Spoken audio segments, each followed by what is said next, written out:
Right? Yeah. Do.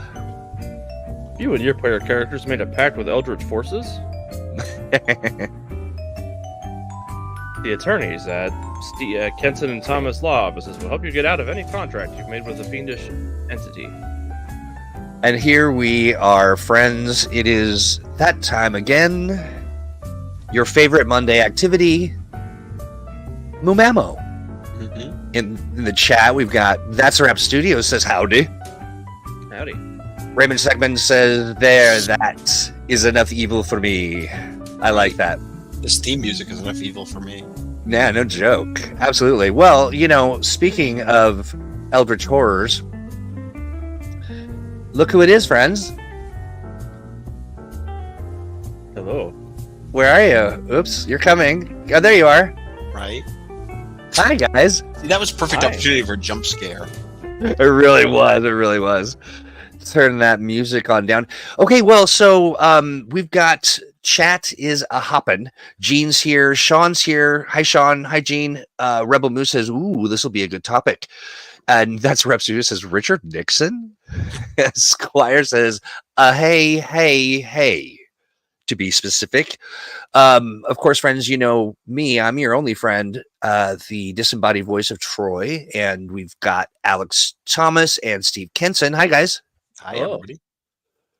We're talking about corruption today. Heroes turning evil for fun and friendship.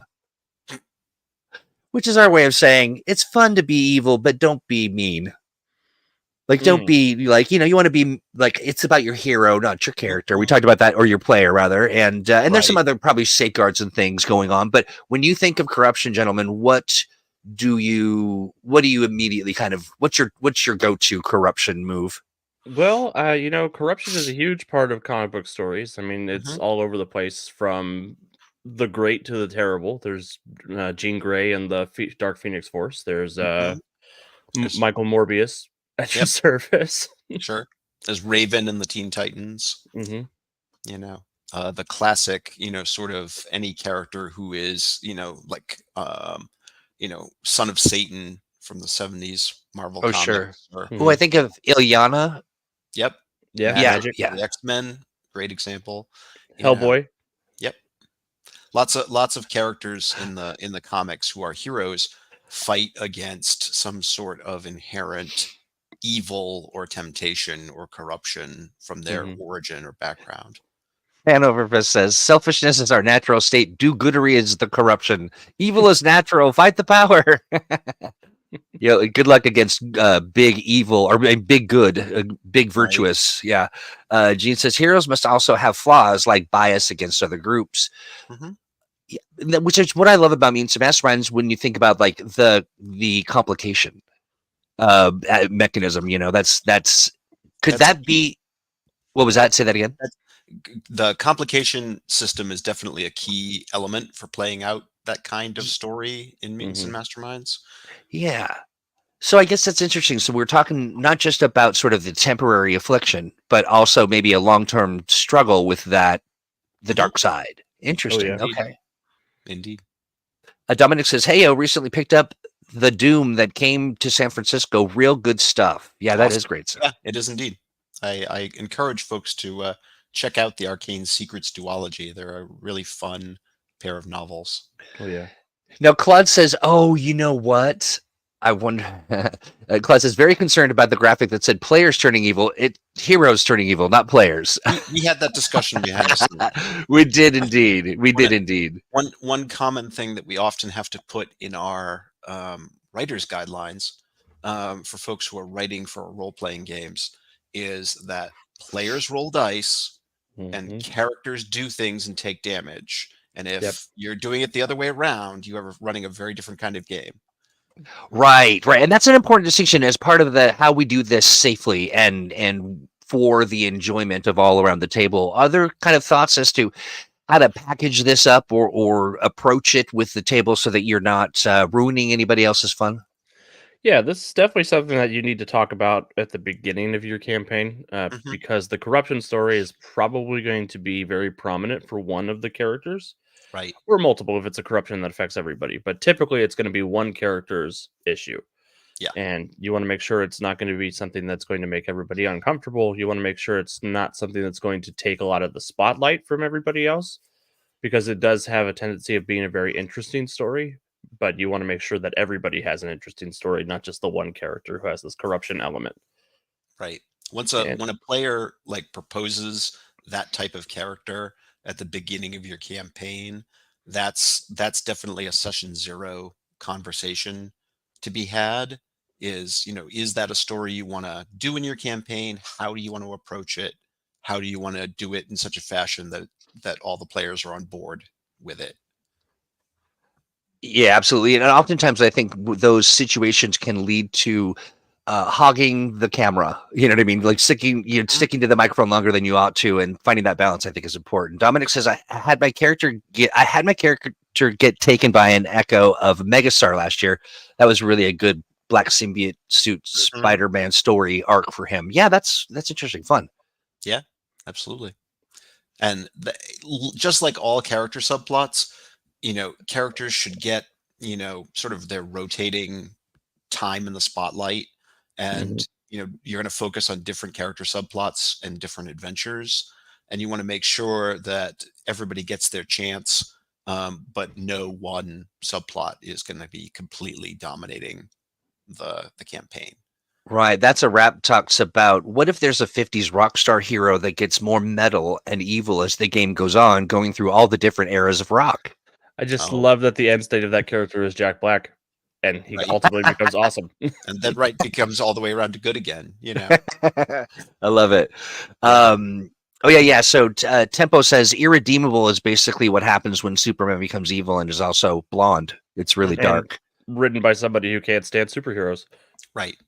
Right. Wow, I guess that really bleeds through in the in the Yeah. presentation. Squire says, yeah, in an old game back in college, there was a player with a vampire hero character, and they were definitely dominating the campaign. Those Hmm. vampires, drama Yeah. queens, everyone. Yeah. Well, Yeah, characters with a corruption story can kind of be drama queens. I think that's an important thing to talk about when the concept comes up, is to Yeah. interrogate why that player wants to approach this kind of story. Ooh, good. Yeah, great question to What, ask. is this, do they believe that the corruption is the only interesting thing they can come up with for their character? You want to ask a lot of questions, I think, as a GM. And really Yeah, get to the heart of what exact fantasy they're trying to play out, so that you can offer some Hmm. alternatives if there's people who aren't comfortable with what you're talking about, or really just anything, to be honest. no, Poke brings up a really good point, and that is corruption could take a lot of forms. It doesn't have to be supernatural. Hmm. Uh, yeah, sure, sure. Mhm. Perhaps the Absolutely. crime boss offers your hero a chance to start their music career, or get their parents' medical treatment covered, or keep their house from being foreclosed on. Yeah, Mhm. kind of the classic corruption. Yeah. Absolutely. And a lot of it depends also on the tone of your campaign. It might be in a particular campaign that corruption is a common element to one degree or another, and you Hmm. want to play. You're playing a campaign that's about either a sort of noir type style of people who are trying to do good in spite of the fact that usually their best efforts tend to go poorly, um, or you're playing a campaign where power corrupts to one Right. degree or another, and you want to reflect that in the story and in the game mechanics, so that the more the characters abuse their powers or at least use them unwisely, the greater the chance that they're going to be corrupted. Very interesting. That's very interesting. It kind of reminds me a little bit of the is it the Wheel of Time where the men can't have powers because if they do, they go They go bad. evil. Yeah. Yeah, yeah, very, very interesting. The idea of adding a mechanic that helps sort of regulate some of the, Hmm. some of that, power is interesting. Well, how about I we do do think this? that's a great Okay. idea, though, to gamify it. That way you don't Yeah. Yes. have to necessarily think too much about, well, Yes. how evil are they today? That you can come up with like a sliding point system, or a penalty or a bonus that they receive if they hit certain thresholds. That way that you don't Hmm. always have to think narratively about it. And When you think, oh, good, the Steve. the best element about having it built into game mechanics is it emphasizes one of the things that I think is important about playing corruption stories in an RPG is it makes it about the player's decisions. It's really about like weighing their options and a risk benefit analysis. If they know that they have this given corruption mechanic, and if they do X, they have a chance of earning corruption points or whatever we want to call it. Then they have a choice. They can either do X or not do X, and come up with something else. But it's their decision. And they know exactly what the penalty is going to be, exactly what the consequences will be. Ooh, I like that. And occasionally the game master can kind of force the issue, using your powers would be the easier option here. Do you sure you don't want to do that? Right. But it's still up to the player to decide, as far as that goes. When it's a campaign that involves the potential for a lot of those kinds of decisions, I like to make part of session 0 basically asking the players for the psychological buttons I can push as the game master. I will honestly say, like in the character survey type things, what's the one thing that would lead your character to betray everybody else in the group? What's the one thing that they care about that much that if it got offered to them, they would be like, yeah, screw it. I'd go for it. And I do think it's important to talk about what happens if they hit the threshold of irredeemable, or like, we're at the maximum corruption, and it's a full Phoenix situation where now Gene's killing everybody. Has Gene become an NPC at that point? Right. Or are you having PvP combat in every session and everybody's walking away feeling bad? Yeah. Yeah, right. Indeed. So you said something, Steve, that piqued my interest, and I'm not sure if we've ever discussed this in the many moons that we've done this program, but have we? What would a survey look like? A kind of pre sort of session 0.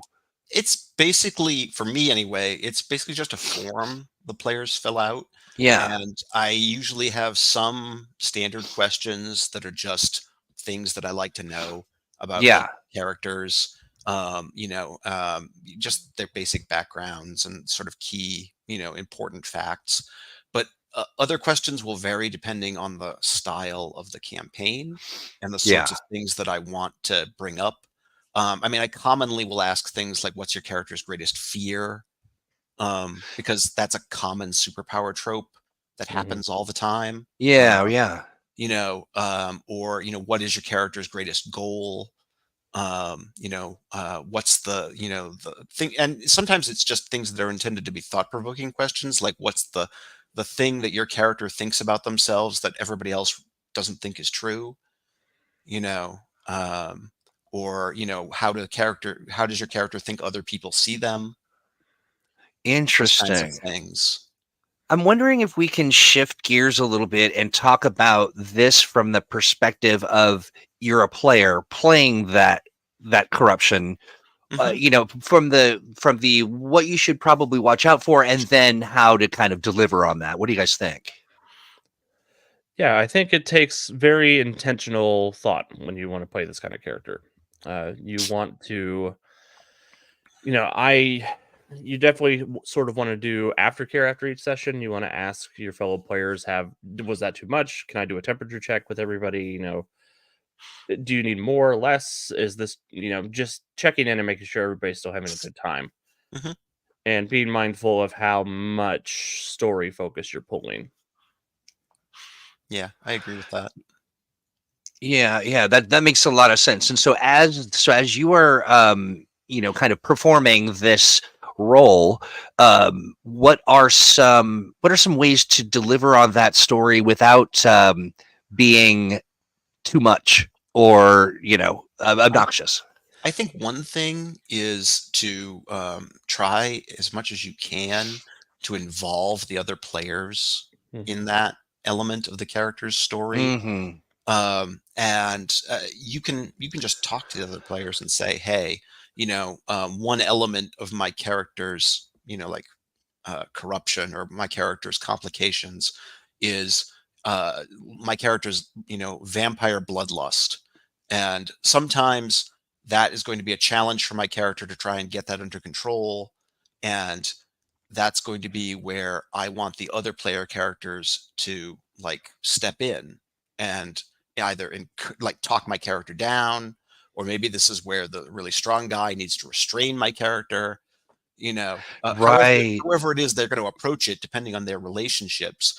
But I think it's more interesting when the characters are interacting over it, rather than it just being this internal monologue that the one character is having with themselves, as far as that goes. And you see that in a lot of interactions in the comics, when you have like when Wolverine was known for being a berserker, and he was bloodthirsty, and it was his chance he was just going to kill his opponents. It was all about the other X-Men like restraining him or talking him down, or things like that.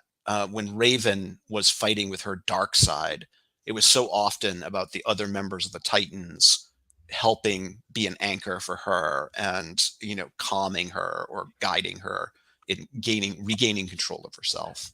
Yeah, it is kind of interesting because like when you have that kind of storyline, your problem character becomes the glue for the group, Right. which Yeah. is Yeah. yeah, it's a cool way to encourage collaboration, which I think is at the heart of what you want to have every group doing.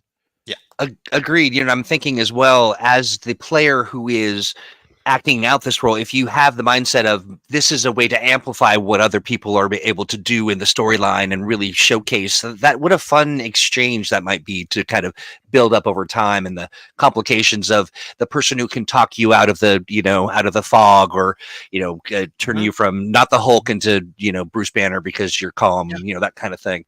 Exactly. I've And got that's a what couple. goes back to the interrogating the reason behind wanting to Yes. tell this story. Absolutely. Right. Really solid advice across the board. And that whole notion of interrogating the why of it, the core of why they want to play this character, that is just opens up a whole new world of opportunity to really ensure that they enjoy it and that they're playing something that other people will enjoy as well. Yes. There's a couple comments here. Let's see. And you really Okay. need to bring everybody into it, because player characters will find a way to foil your plans if they're not part of it. Yeah. They Yes. will 100% get in the way of They're like, no, you can't be evil. I'm going to drag you out of it. There's nothing you can do about it. I like this. So let's see. Let's go back here. Just an aside, that also happens if you want to kill a player character, and both you and the player character have agreed you want to bring the other player characters in, because they will do everything they can. Otherwise, they to will make sure fight that- you tooth and nail. Yep. Yeah. That's right.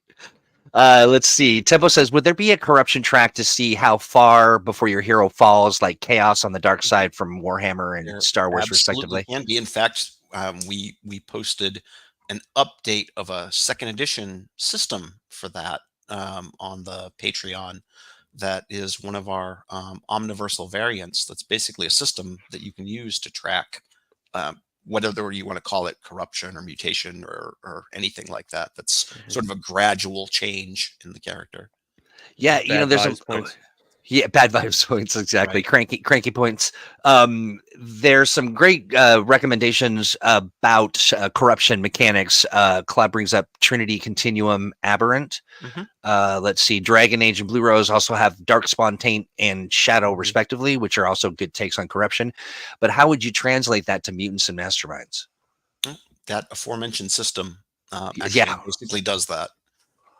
Nice.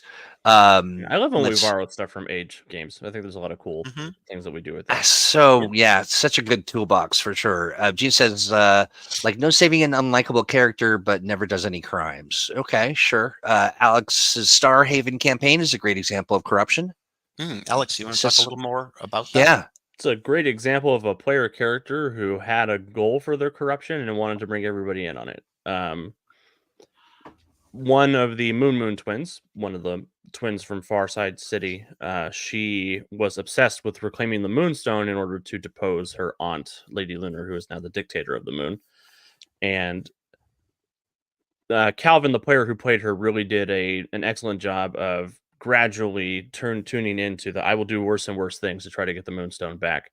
And when it was in her grasp, she did something really evil, and the Moonstone was like, "You're not worthy of wielding me," and flew off. So it's really building to an exciting story between the two twins about who's going to get the Moonstone and what it means to have it and why they need it or not. Mm. What I love about those two characters is they're twins, but Calvin's character, Alara, is defined by what's been taken from her, and her sister is defined by what she still has, which I think is a Mm. great relationship Ooh. to play with. Yeah, really great, really good stuff. Claude also mentions that he mostly plays characters who are much like himself, that have zero flaws and thus are always justified and even seemingly Uh-huh. corrupt actions. So, Yes. yes, Checks out. it checks out. Let's see. John says one option might be a Black Mercy type scenario where a villain puts out the heroes into a shared mental illusion designed to exploit their Mhm. desires or susceptibilities, almost as a probe to see who among them might be willing to go down the path of the real world. Kurt Mhm. Is it Busiek? Busiek, yeah. Busiek did a story like that with like this with Samaritan and his nemesis Infidel. Mhm. Nice. Yeah, I mean, sort of dream and what if and alternate timeline scenarios offer a great opportunity to just go all out with corruption stories because, ideally they're zero consequence Mhm. in the end because they'll just get reset and things will go back to normal and everybody will just sort of, either not remember or just be like really uncomfortable about it and be like, Right. wow, that was a really awful thing that happened that we're never going to talk about again. Yeah, Uh, it's a great way to dip your toe into the concept too, to see how your players handle that kind of storyline before yeah, committing to a full story about it. yeah. Right. Hanover brings up Constantine is a rather unique corruption, another way to approach it, trying to undo the corruption before it's too late. Hmm. Yeah, Constantine's cool about that. He's what I love about Constantine is that he is willing to go lower and lower and lower to try to do the right thing, Hmm. and Yeah. sometimes he makes really selfish, dumb decisions. I loved his character arc in Legends of Tomorrow, particularly. Yeah. Awesome. So can we talk about? So we've talked a little bit about how the game master can help, shepherd this concept to the group and communication being important. We talked about how players can utilize their time to be corrupted in a way that amplifies their fellow teammates and everybody gets to Mhm. participate. What are some of the like venues for this? Where do these things unfold? What are some ideas about sort of the Well, world around you?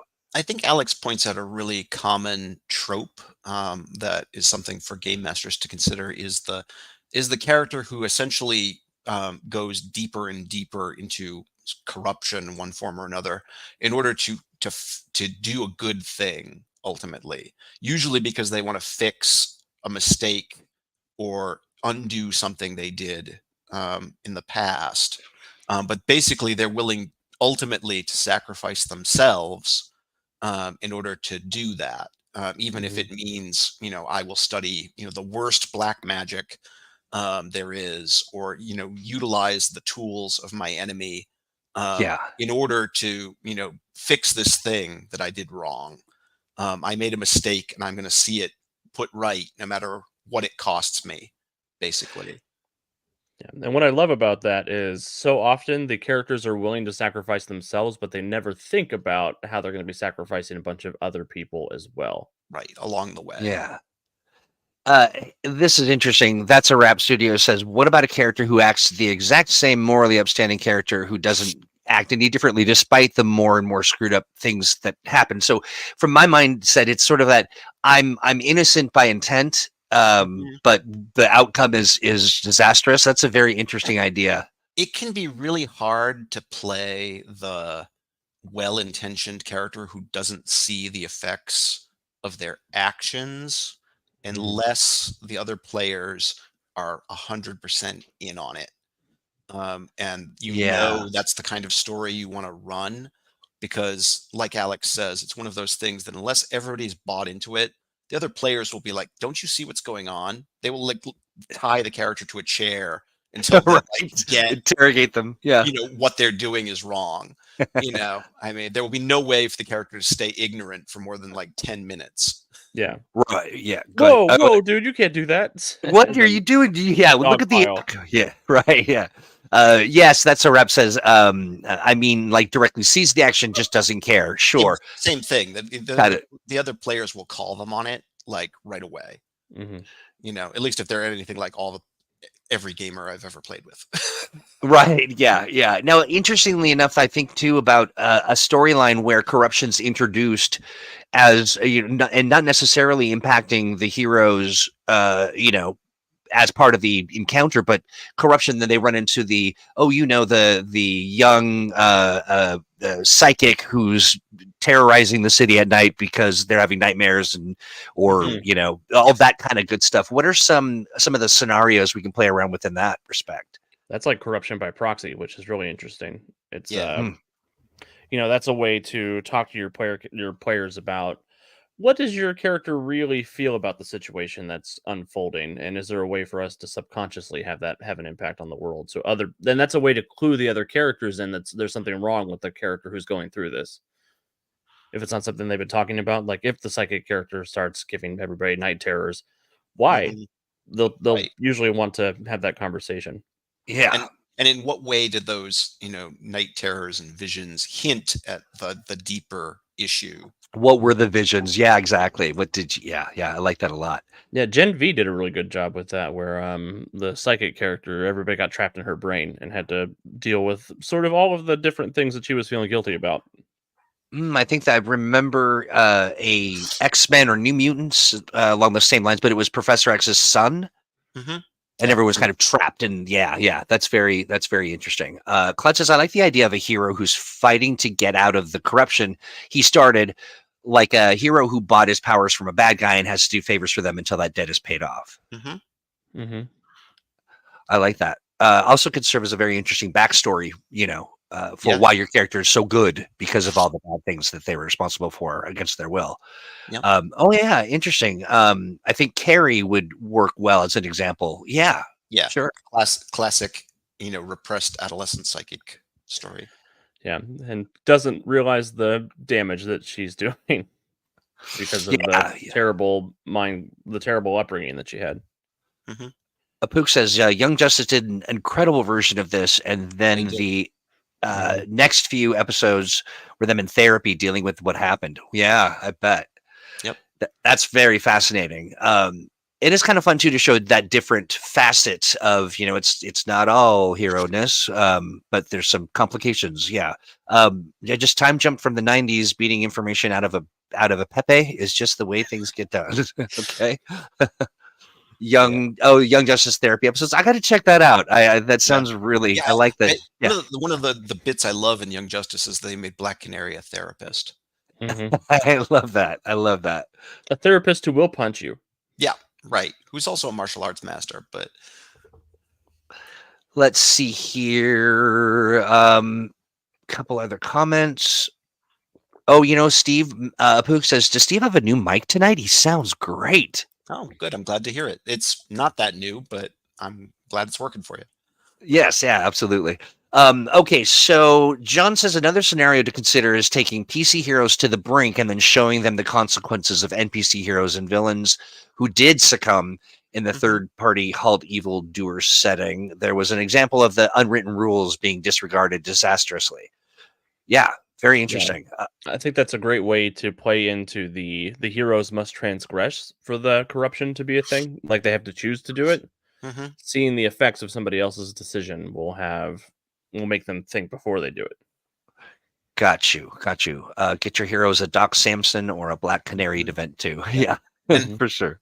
Once again, to me, it's really important in a corruption scenario to make it about the player's decisions. You can definitely with the cooperation of the player, you can definitely play out scenarios that are about things like accidents or heroes who are careless with their powers or things like that, if that's a story that you all want to tell. But be very careful about pulling the rug out from under the players, and hitting them with those sorts of scenarios when they either aren't warranted or aren't asked for, because it can really throw a player's notion of their character, when they're dealing with stuff like that. And it eats into the trust relationship that you should have with your players as game master. Exactly. A good point. A very good point. it's good. It's okay to traumatize your characters, but make sure you have the consent of their players. Is my trauma expert advice. I love that. Hey, real quick, I want to take just a quick break and say, hey, do you love heroes? Do you love yes. That's not what this content's Kickstarters? about at all. If you love heroes, yeah, exactly, and you love Kickstarters, we've got a hero Kickstarter for you. It is called Valiant Adventures. Alex, you want to give us a lowdown? Yeah, the Valiant Adventures role-playing game is an adaptation of Mutants and Masterminds to reflect the gritty, realistic setting of Valiant comics. It is a way to dive into some of their classic characters like Bloodshot, Faith, Exo Manowar, Shadow Man, and the like, but also a way to create your own characters in that amazing, diverse setting. We have 2 books coming out: the Valiant Adventures Heroes Handbook, which is going to be the core rules, and the Worlds of Valiant book, which is a massive setting guide for that particular setting. For the Valiant universe. And there's a ton of really cool add-ons that's my favorite part of the Kickstarter. Yeah. Samesies. Back this thing just so we can have our hero points, please. Oh, we want them so bad. So bad. Yeah, they're so great. Let me roll down to, there we go, add-ons. Look, I'm really looking forward to seeing the Game Master's Journal and and the play mat. That neoprene mat is going to be pretty rad. I gotta say, I was not a fan of the playmat until I saw Hal's design for it, and then I'm like, okay, yeah, I want one. I'm glad Exactly. everybody allowed me to see that vision through. Yeah, absolutely. And for me, the one thing again was just you got to get those hero points. Got to get them. And so yeah, they're fantastic. Well, we get them. We are funded, which is phenomenal. And but that, if you haven't missed anything, if you want to jump in, well, you have missed something. But you know what? Go over there, back the Kickstarter. We've got some stretch goals and lots of good stuff. Are the stretch goals listed? Are we kind of based? Okay, so there we go. Kickstarter exclusive Heroes Handbook, Dust Jacket, backers vote on the final art from 3. Nice. You get 3 choices you get a vote on. Kickstarter exclusive Worlds of Valiant, Dust Jacket, backers vote on the final art. That's at the 70K level, and then at 100K. Make Hal design more things. Yeah, would you please? 32-page PDF adventure added to all pledges. Backers vote on what Valiant world it takes place in. Ooh, so many questions have been asked about what's the setting. Where are you going to be? Are you going to go here? Are you going to go there? And when you get us to 100K, and you can vote and pick it. Let's see. This is going until, when does this end? February 21st. That's right, the 21st. Yeah. So head on over to Kickstarter. I've dropped the link in chat. We've been all over the place, and also take a minute to check out some of the streams that we've done. Alex, you were over hanging out with Penny Arcade. It was so much fun to watch. I had a great time last Thursday at the Penny Arcade Studios. Yeah. Even though I decided to fly at the time that the doors are flying off all the airplanes, but it's fine. That would be just my luck. Oh, my stomach did a flip. Yeah, yikes. And thanks. I had a great time. All the players were delightful. I got to play with Chris Pramus, our boss, which was a ton of fun. A ton of laughs too. It was just very, very fun. Those guys are a hoot to hang out with. And they adopted a T-Rex called Professor Rex, which is of course now something I need to stat up somewhere in the world. Right. And speaking of It's a Rap Studios was talking about a character with a Cold War perspective. They had to fight Douglas MacArthur, who was mad about communist sympathies in the American government today. In addition, we also did a live stream where we brought on people from the community to talk about what they felt about the quick start and how they felt about some of the rules, which was phenomenal, Alex. And we followed up with a discussion about how you felt about what they felt. And that was also a lot of fun too. So you want to go back and check that stuff out. Also, remember, no matter where you are on this, green earth, you want to subscribe, you want to like, you want to share it with a friend, you want to do all of those things. The more that you feed the algorithm, the more people get to kind of hear what we're doing and get involved, and we do appreciate you and your support. But yeah, so we just want to take a little commercial break. Now we're done, we're back talking about corruption. Yeah, thinking back about them adopting that T-Rex, when you're thinking about a corrupt character, ask the rest of your group, what is this game? Is this going to be a fun light game where we're all playing together, having a good time? If Mhm. there are going to be corrupt elements, are there thresholds? Make sure that you have lines in place. Like, just because you're a corrupt character doesn't mean you'll betray the party. Right. Or Right. don't kill somebody supporting NPCs like without consent. Mhm. Right. Our buddy Richard Washburn is over on Twitch and says, I'm only seeing my own comments in the Twitch stream. Is there setting that I think I'm missing? Mhm. No, we're using a service called StreamYard that should be kind of bundling all the comments so that you can see it. Richard, my recommendation would be maybe hop on over to YouTube and check out there. I'll look at it after the stream for sure to see if that's not something that we're doing. But Mhm. my understanding is you should be seeing it. So apologies for that. Claude said there's nothing more corrupt than a T-Rex. I also like his comment where he says we need a follow-up to where we discuss how we feel about how Alex felt about how we felt. Yes. Yes. Please tell me all about how you feel about how you Endless recursive podcast. That's right. That's exactly right. Gene says, will archetypes from the Game Master's Guide be put on Roll20? That's a cool idea. Eventually, we hope so. I mean, we want more and more content to be available for Mutants and Masterminds on Roll20, but it's a big job, and each project takes a fair amount of work. Something like the Game Master's Guide is a huge project, so we're hoping that our VTT team will have some time to work on it. As Jonesy said, yes, but we just don't know when. Right. Yeah. They're small but mighty, and they do a wonderful work. Yes, They do, but they can only go at the speed that reality and humanity will allow. Indeed. Okay, so or undead tuna now not even being on land can save you. Sure, yes, because undead tuna, they just hop right up on the shore and bite your kneecaps. Craig McNichol says, I do hope we get some more Freedomverse stuff in addition to the Valiant stuff. Oh, absolutely. I can't say more about too much of that, but we have a ton of fun Freedomverse stuff on the horizon. When there's a secret Particularly being the kept. event horizon. Oh, hey, yeah. It's a little throwback to a show. We did talk about that a little bit. You might want to dig around in the archives and find that. But I love it when we have a secret to keep. That means good things are coming. Yep. I dig it. Steve and I are also small but mighty. Mastermind of Pook says we are limited to the speed of meat. Yes. Slow down, my meats. Let's see. Yes, horizon off, says Claude. Love that. Okay, so we are where are we at in this conversation?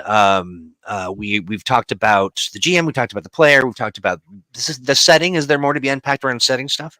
I think setting wise, it's fun to interrogate the idea of where the corruption comes from. If it's an external entity, if it's internal beliefs, if it's an item that offers corruption or just a goal. There's lots of different options for that, and there's lots of good approaches to all of them. If you have a person who's providing the corruption to another character, like an Eldritch Pact for a warlock, for example, that gives you a fun character to roleplay, and it gives the party an external threat to punch in the face when they eventually want to stop the corruption. Yeah. Indeed.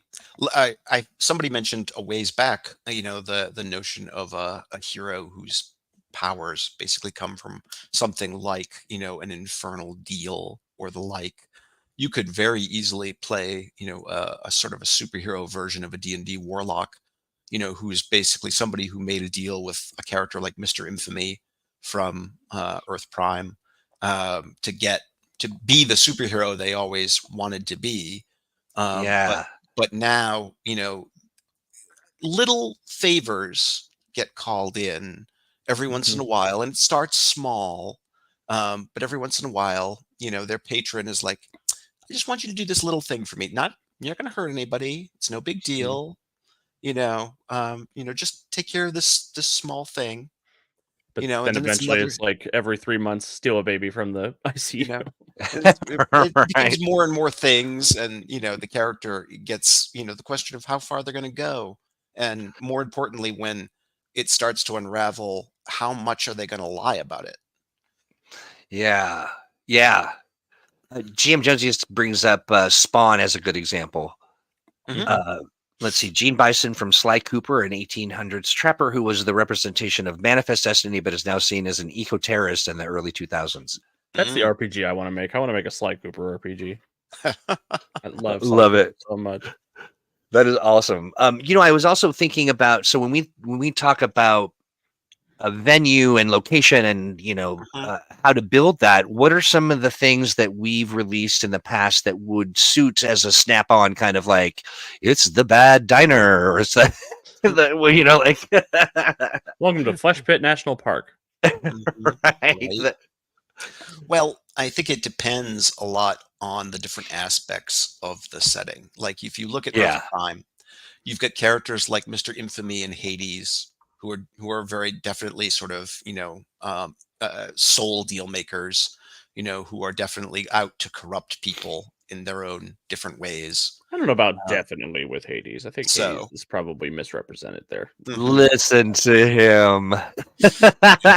or, The Hades or apologist. or or to take a different example, Eris, Hmm. who is also a chaos bringer.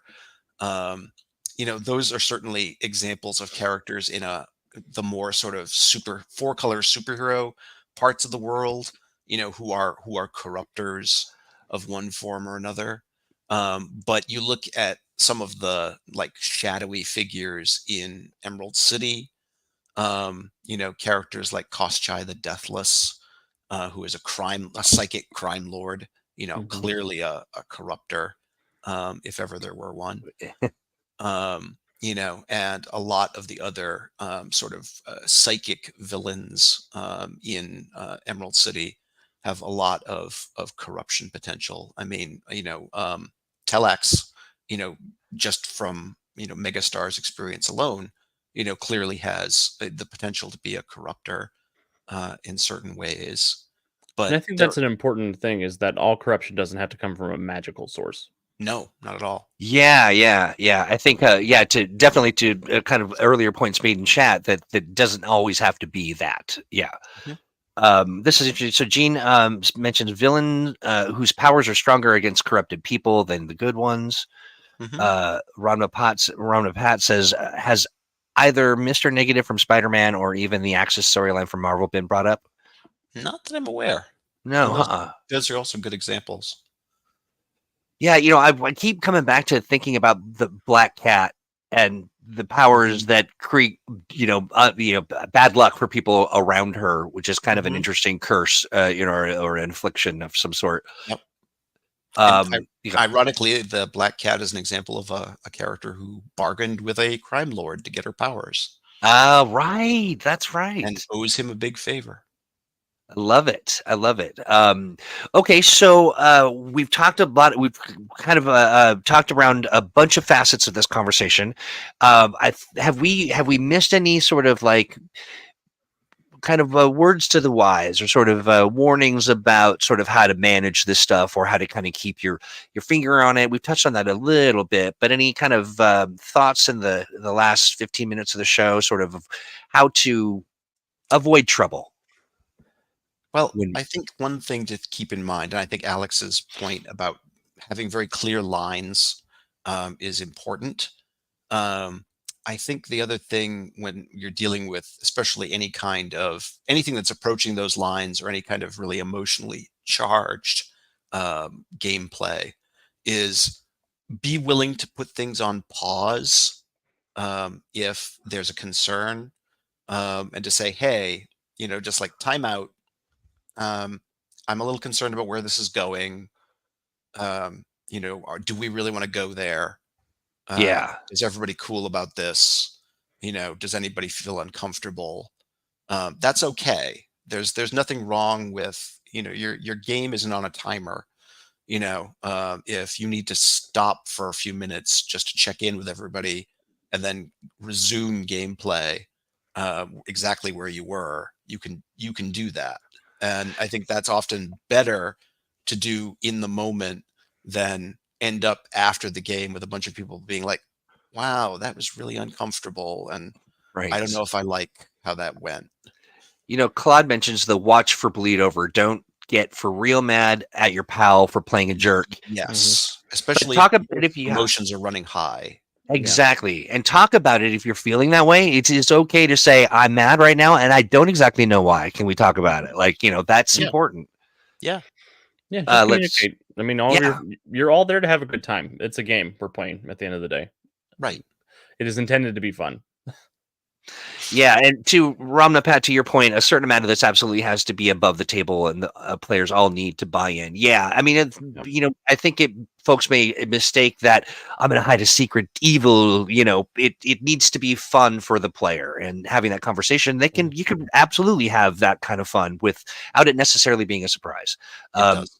Yeah, Rebel Moon says, I do like that power level system inherently limits a character is corrupted so they're stronger than others, but risk being evil that tends to be the cost of evil powers. Yeah.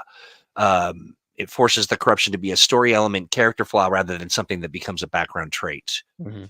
Yeah, like you can add flaws to your powers that reflect the corruption. Like maybe some of your powers have the uncontrollable or flaw, or you've got complications for that to lean into it to add it here, turn hero points to make yourself more powerful.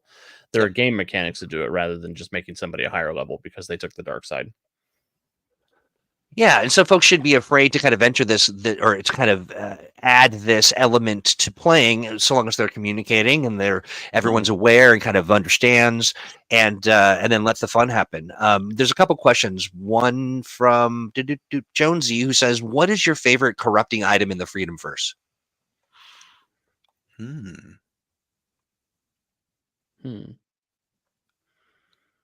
Squatch. I think mine's probably the Mask of Malador. Or Toy Boy. Toy Boy. I mean, Toy Boy's an object. As a corrupting item. Yeah. As somebody who plays a teddy bear child soldier of Toy Boy in a podcast, yes. Fair.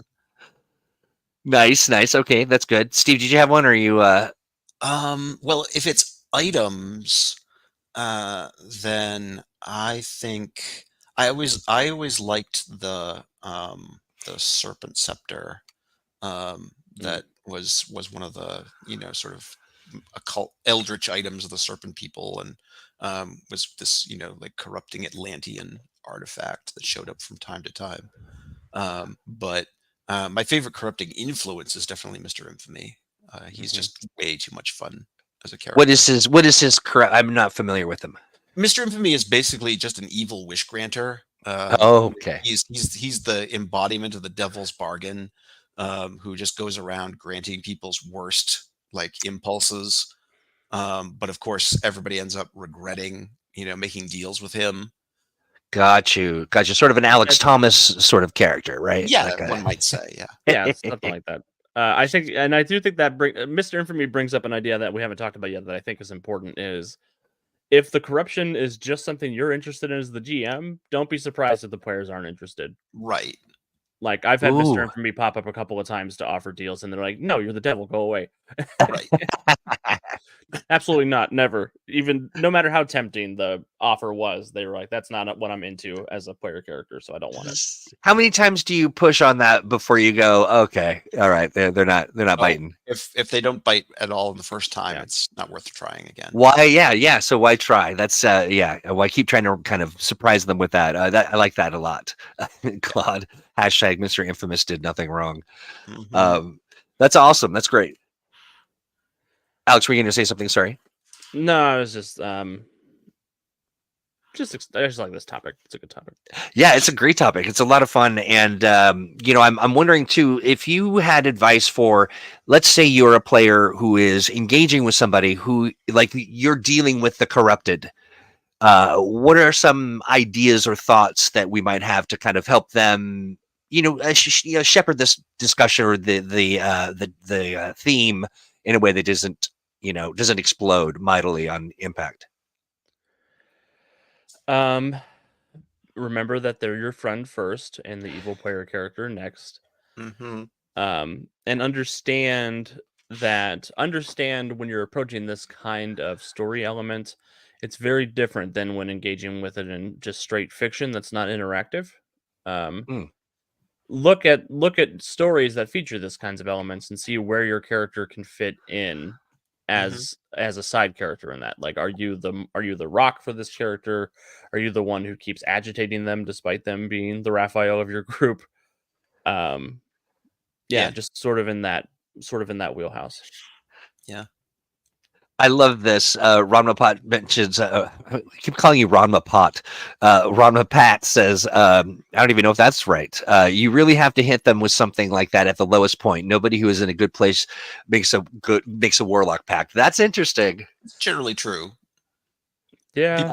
People who are happy with their lives generally don't make, those kind of deals. That's right. So you kind of wait until there's a moment of vulnerability and then spring. Very interesting. I like that. Yeah, I thought I did that because I'm pretty sure Lucius Cabot and Mr. Infamy showed up after I pulled out Mortis's eyeball. Well, there you go. I love Mr. that. Infamy was like, "I'll tell you how to kill Eldritch if you want," and they're like, "Nah, dog, we're good." No thanks. All right, so or you could be Two-Face. Sure. I think Two-Face is a great example of a gamified version of corruption because you have that set parameter for I'm going to do this bad thing if I roll 1 to 10, or I'm going to do the good thing if I do 11 to 20. Right.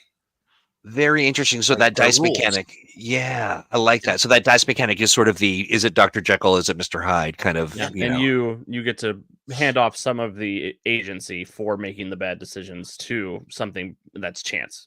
Right. Ooh, I like that a lot. And if you wanted to, you could spend a hero point to re-roll that roll if you think it's going to be a problem for the story. Right.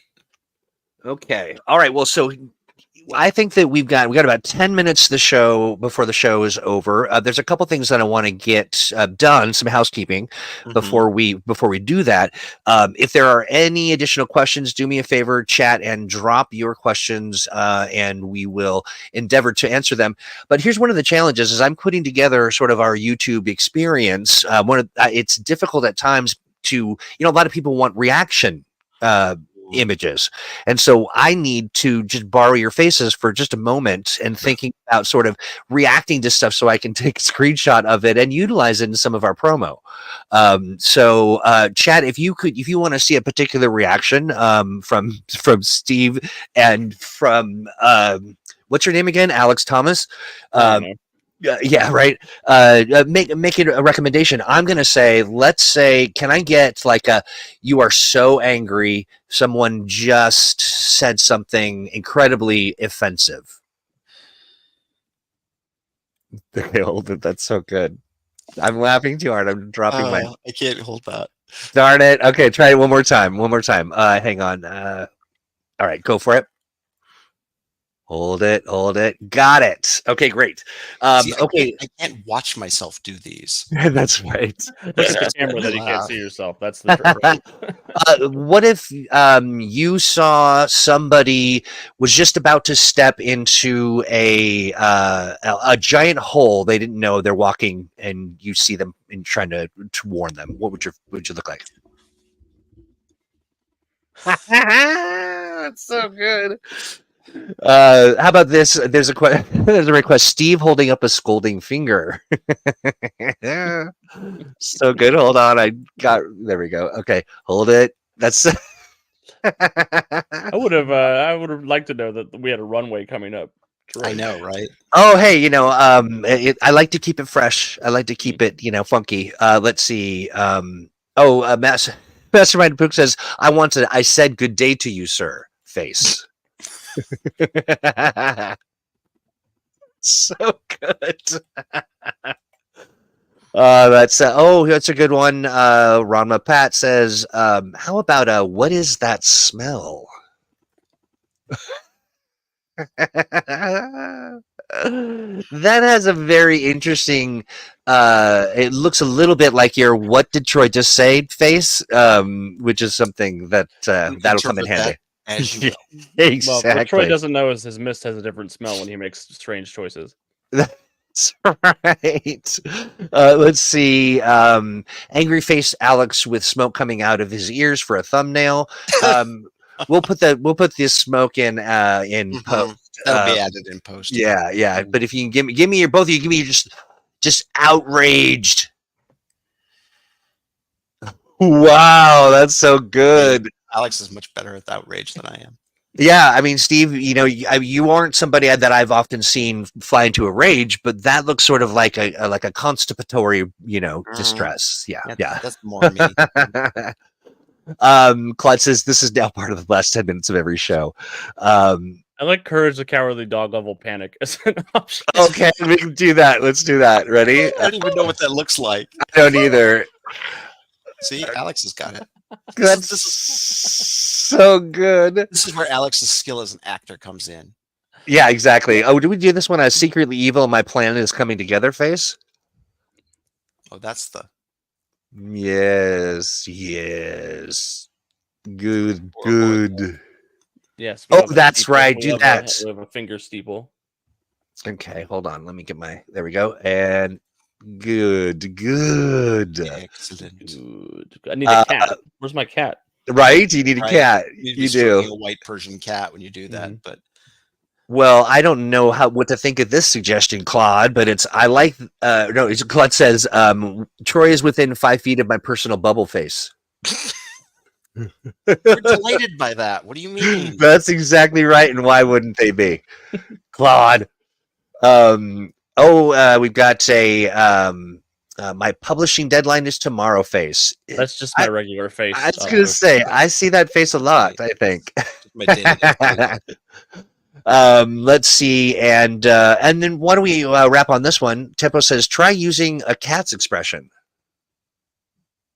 I'm not quite sure what that would look like. I don't either, but I like the look of the face you made while you're thinking about it. Good stuff. Okay, well, so we're running out of time, of course, as we always do when we're having fun. Steve Kenson, what do you have cooking in the world of Steve Kensonland? Oh gosh, let's see. I am getting over COVID, so that was fun. Trying to get back to work on various things. Our Worlds of Valiant project, reviving a Green Ronin project that has been in suspended animation for quite some time, but we're actually revisiting. But hasn't even been announced yet, so there's nothing to really say about it yet. But it's an age system thing. I can tell you that. Nice. And working on a time travel article for my Patreon, which if time travel were real, I would just send to my past self and ensure that it was absolutely on time. But instead, I have to crunch and make sure that it's ready for the beginning of the month. Right. Awesome. Alex, how about you? What's cooking with you? Well, I got to spend an extra day in Seattle and then an extra day in an airport this weekend, so I'm trying to get back to my life. I am working on finishing the last bit of work on the time travel trilogy on my end this week, so it'll be heading to layout soon, so we'll be able to release that for you all pretty soon. Working on Worlds of Valiant stuff, working on Origins stuff, because somehow it's almost convention season again already. I can't believe it. It's never not convention season. Seriously. It feels more and more like that, especially with things like PAX Unplugged moving into December, which, what? Why? Right? Yeah, what in the world? I mean, come on. Yeah, I'll actually be heading to Milwaukee in April for a convention.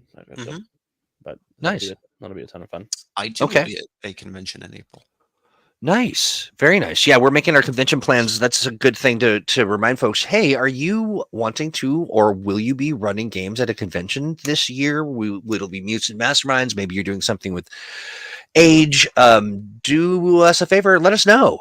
Yes, ECCC is coming up. That's the Emerald City Comic Con, and that's always a blast here in the Emerald City. And what was the other thing I was going to say? Oh, hey, remember, we're working very hard in the background to get the Patreon stuff in order so that the folks who are currently engaged will be able to roll into this new system of that we are working on and help us build and all of that. And remember that if you roll over there, we're going to do the 3 months free, so you can kind of play around and we can have some fun. I've been And having a ton of fun working on the Boo at the Zoo Doc Holiday adventure from December. Also, nice, that's coming soon.